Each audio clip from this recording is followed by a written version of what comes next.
mude de estação, pois está começando mais um Cadáver Ouve Podcast. E quem nunca ouviu falar do Conde da Transilvânia, o poderoso Drácula? Mesmo sem nunca ter assistido aos seus filmes ou lido o livro que originou a história, o nome Drácula é conhecido facilmente. Sua lenda ultrapassou as barreiras da ficção de terror e se tornou sinônimo para os vampiros. Mas aonde toda essa história se inicia? Qual a sua importância dentro da literatura e do cinema de horror? O que faz de Drácula essa criatura tão especial e que nos assombra até os dias de hoje?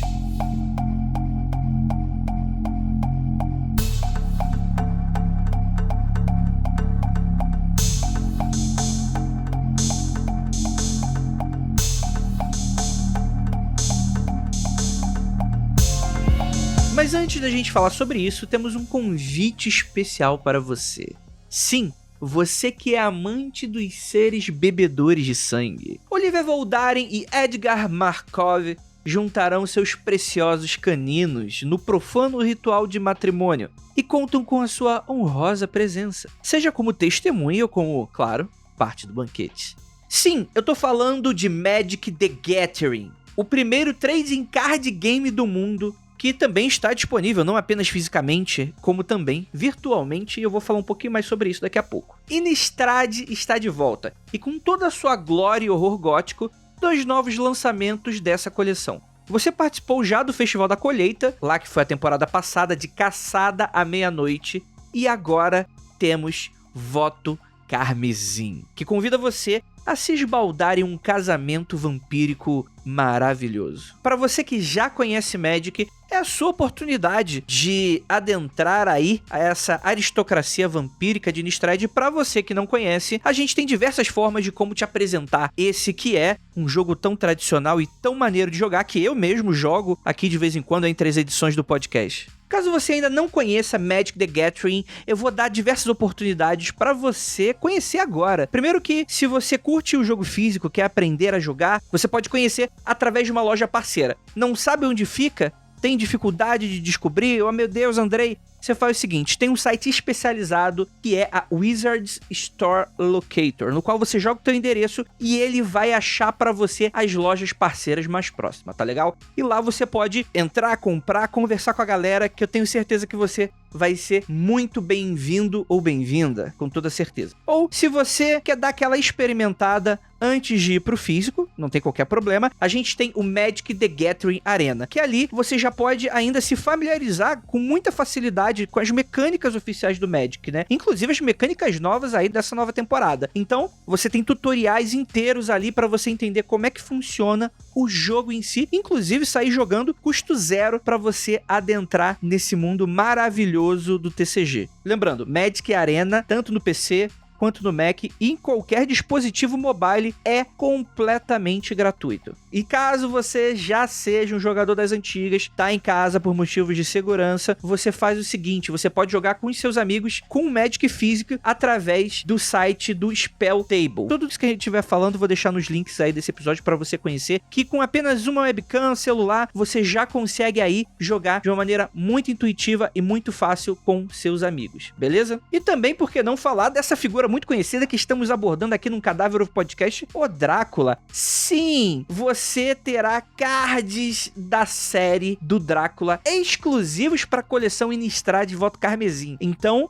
você vai encontrar toda essa galera aí junto com a população ali de Innistrad, a população vampiresca, né? Porque afinal de contas, os vampiros, né, se convidaram, né? Poxa, quem não perderia essa festa fantástica? E você também não pode perder, então, por favor, se você não conhece, conheça Magic: The Gathering, Innistrad Voto Carmesim. Se você já conhece, continua experimentando, que é maravilhoso. Eu gosto muito, e ainda mais com esse tema que é fantástico. E agora, vamos voltar para o Drácula.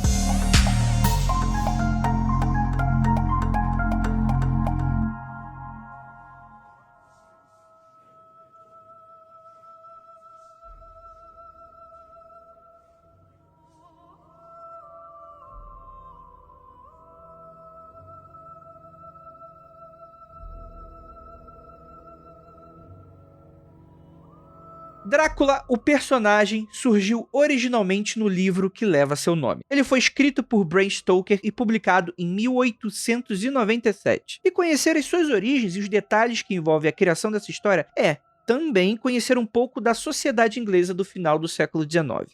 De certa forma, ambos se conectam na figura do criador e autor desse livro, que desempenha um papel fundamental para a literatura dos vampiros. Bram Stoker nasceu em 8 de novembro de 1847, em Dublin, na Irlanda, e o local de seu nascimento é um pouco crucial para essa narrativa. Desde muito jovem, começou a se interessar pelo teatro, e então chegou a escrever críticas sobre o assunto enquanto trabalhava em uma das repartições do governo em sua cidade natal para o Dublin Evening Mail, que é o jornal que tinha como sócio proprietário o Sheridan Le Fanu, autor inclusive de uma novela vampiresca, Carmilla, e entre tantos outros escritos fantasmagóricos. Em 1876, alguns anos depois, Stoker se torna amigo pessoal de Henry Irving, famoso ator do período, após uma crítica bastante favorável sobre a peça Hamlet, em que Irving trabalhou.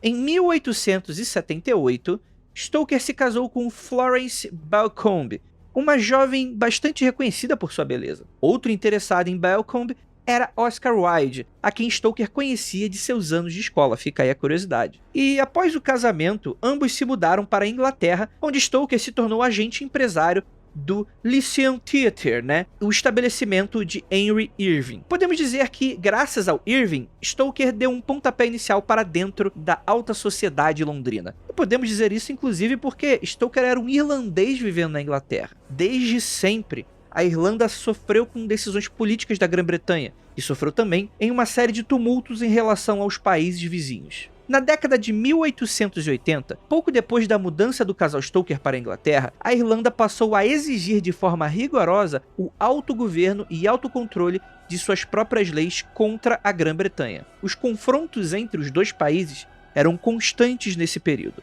e as hostilidades atingiram o nível do deboche quando revistas passaram a representar os países de forma de paródias.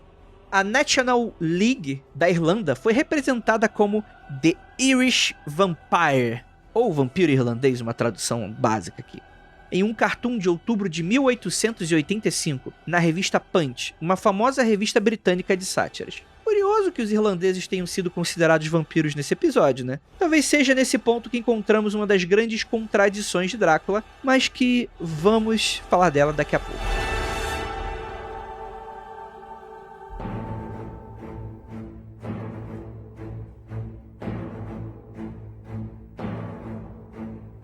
Em Drácula, o livro mais famoso de Stoker, publicado no final do século XIX, a gente acompanha uma gama de personagens através de cartas e diários. A gente tem o personagem principal, Jonathan Harker, que é um jovem advogado inglês. Parte para os Cárpatos para se encontrar com um conde da região e tratar de negócios, a compra de uma residência na Inglaterra. Logo no começo da viagem, o advogado percebe algo estranho envolvendo o local. Uma religiosidade complexa, uma cultura estranha, um receio por esse ser, essa pessoa que ele encontrar, e avisos constantes de que ele não deveria prosseguir em sua jornada. Chegando lá, entretanto, ele se depara com um homem horrível, para os padrões ingleses, é claro. Nariz aquilino, as costas das mãos muito peludas, e algo de cruel pairava sobre o recém-conhecido. E não tarda para descobrir que realmente há um segredo no castelo do conde. Ele é, afinal, uma criatura da noite. Um ser horrível que precisa ser detido. E ao ser atacado pelas noivas de Drácula, Jonathan consegue fugir. E em sua fuga, entretanto, fraco pelos dias presos no castelo,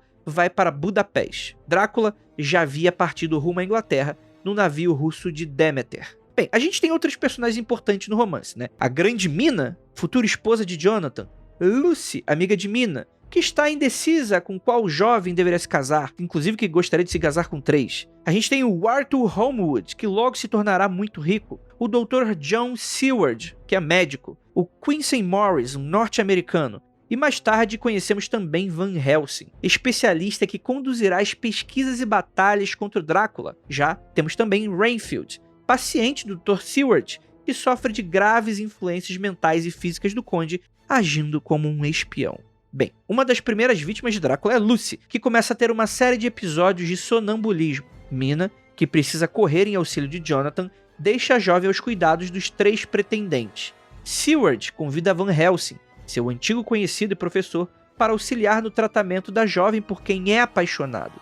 E em meio a várias transfusões de sangue e tentativas de solucionar os problemas da moça, é tarde demais para salvá-la e ela acaba falecendo. Todos então se reúnem para uma caçada contra Drácula, que tem planos nefastos de se alimentar e continuar criando um exército na Inglaterra. Tentativa essa da qual Lucy foi vítima. Os homens então partem para inutilizar cada uma das residências da qual descobrem que o vampiro possuía, com hoxas e toda sorte de objetos benzidos. Mas o vampiro volta seus olhos para Mina e a ataca repetidas vezes, criando com ela um forte laço. Esse laço, inclusive, é utilizado por Van Helsing para conseguir informações de seu inimigo.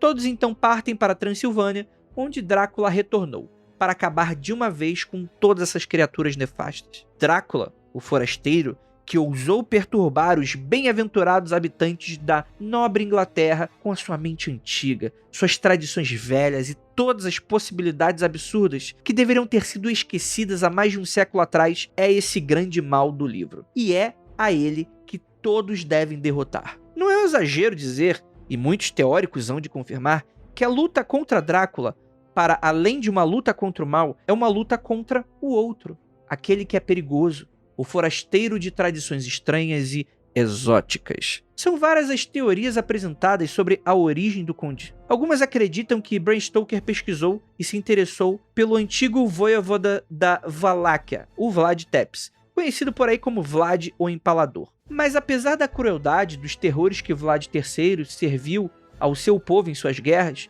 pouco de concreto sobrou nessa história. O que se sabe com certeza é que Bram Stoker era um homem estudado e conhecia a fundo o tema que estava tratando. Ele lia os artigos, contos de vampiros, conhecia as tradições orais do leste europeu, conheceu os contos que vieram antes de seu livro, pois, como foi dito, Stoker conhecia Sheridan Le Fanu, por exemplo, autor de Carmilla.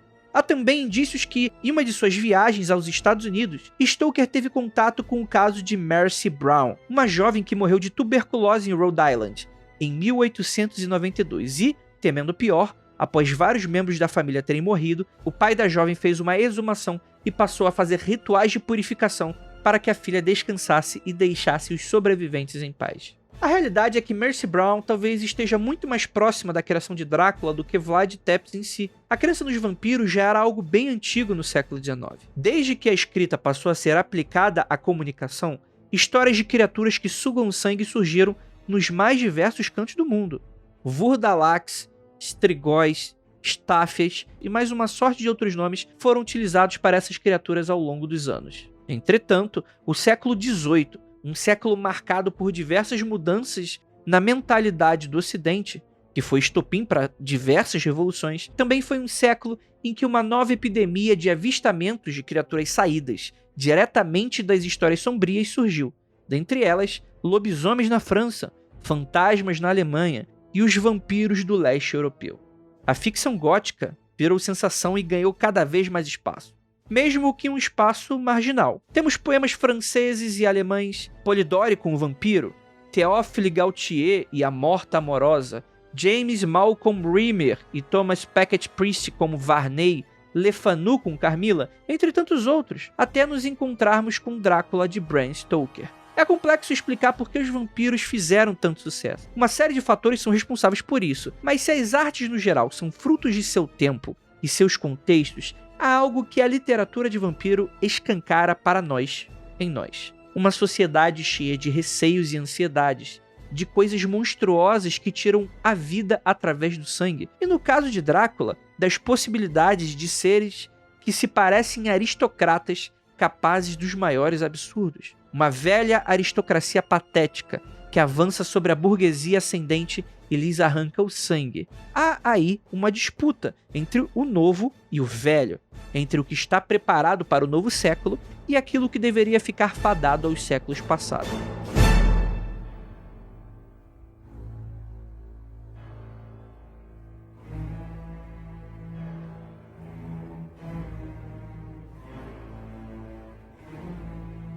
O fato do Conde Drácula vir do leste europeu, onde a tradição oral era ainda tão rica e tão forte, demonstra como os povos do local eram vistos como atrasados. Não somente lá no leste europeu, mas quantas outras narrativas inglesas e francesas, até norte-americanas do período, não exotificaram o outro como atrasado.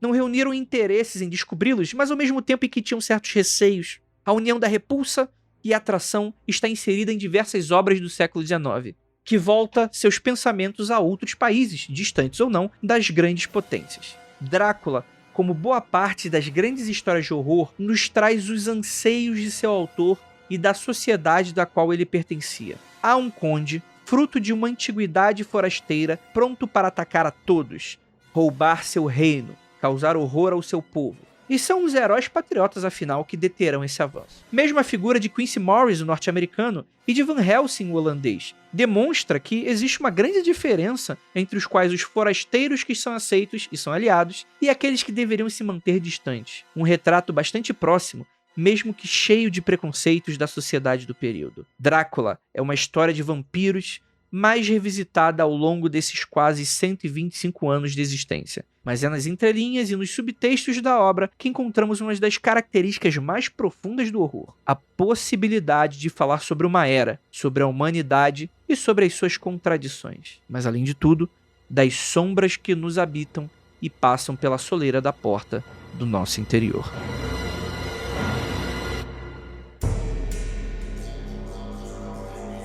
Um Cadáver Ouve Podcast é um programa do Mundo Freak, disponível graças aos nossos apoiadores que financiam o projeto. Acesse apoia.se/confidencial e faça parte você também.